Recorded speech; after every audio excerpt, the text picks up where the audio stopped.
The show has laid out the uneasy question: where is the inevitable end here? Bruce Wayne didn't become Batman because he wanted to watch from on high.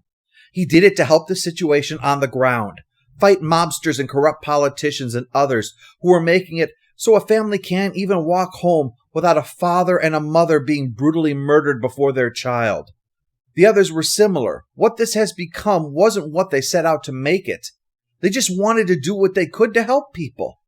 Then a problem came along that was too big to handle alone, so it was time to work together, until even that wound up almost not being enough, so that more power was needed to avert the problem, and support and technology to go along with it. And now you're throwing around so much power that even the most mighty governments on Earth could have trouble opposing you. And it's no longer a punk with a gun in an alley that you want to knock down and tie up. You've become a player on the world stage. Everything has spiraled out of control, and you could use that power to dominate. You never would. You never would. But when it's realized that you could, that can make people afraid. And what have you become now?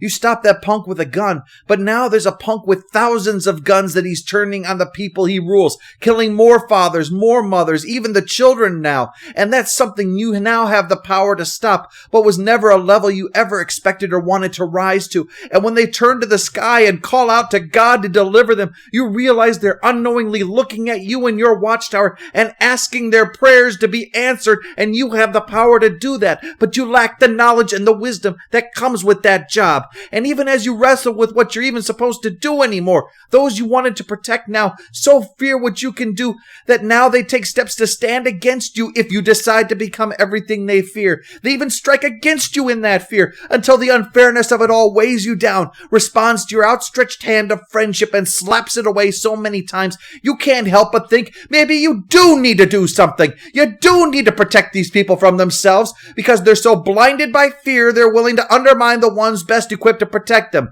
And in anger you lash out, and in terror they lash back. And all you wanted was just to try to help people see they could make the world a better place. And now it looks like instead of inspiring, you've terrified. And how do you get off this roller coaster? How do you go back to the way it was when all you were trying to do was fix the small stuff and show people you don't need powers to make the world better? To just be a man who is super, or a woman who inspires wonder. To be the one carrying a lantern in the dark. To find a way to answer the collective cry of "Save us!"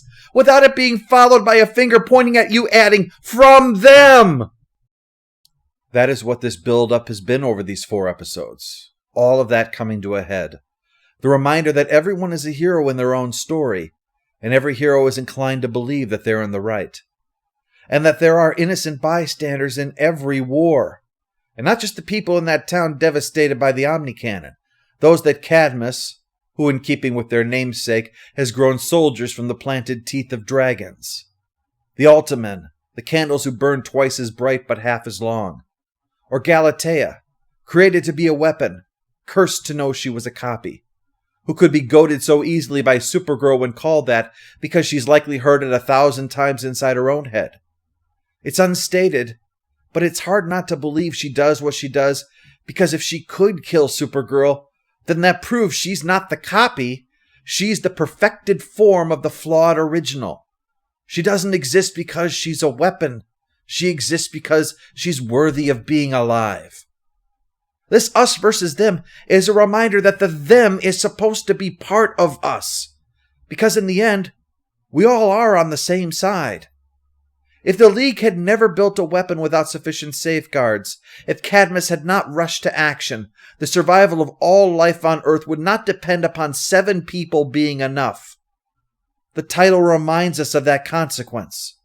Divided, we fall. Well, the group has managed to fight enough to take down the building and disrupt Brainy Lex's plans, but the League has been knocked cold. Only Flash is barely conscious. Enough that Brainy Lex can reenact the event that kicked off the Justice Lord's reign back in the other universe, holding Flash prisoner while preparing to give him a shotgun blast. And this may be a Warner Brothers cartoon, but I don't think Flash will just have a blackened face afterwards. Those rules probably really don't apply here. Well, one thing that's been missing from all of this is that with all of the focus on Superman's choices and Luthor's choices, no one seemed to think at all about Flash's choices.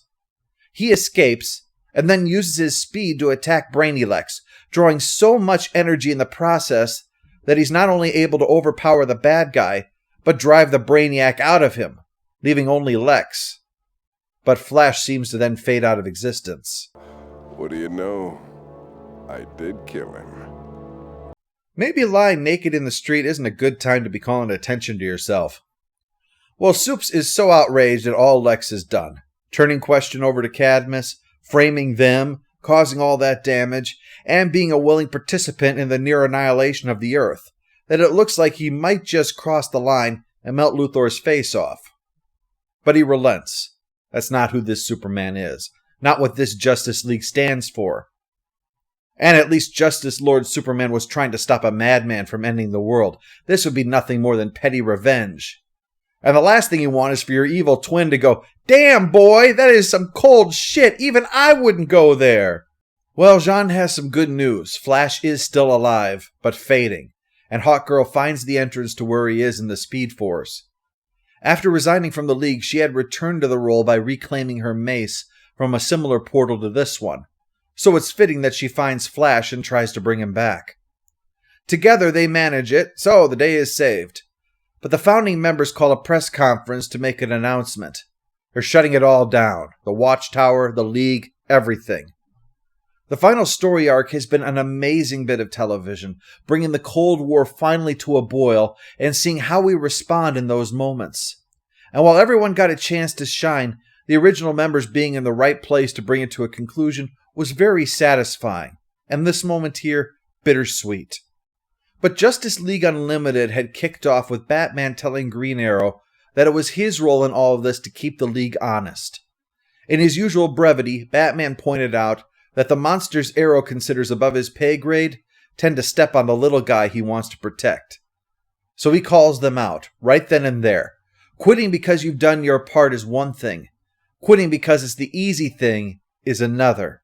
We need somebody to stop those monsters. The little guy needs people who are operating on that level.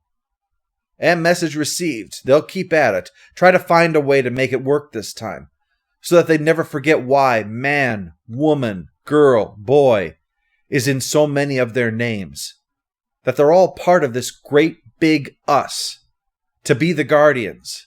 But not from outside looking in, no matter how far from easy that job might be.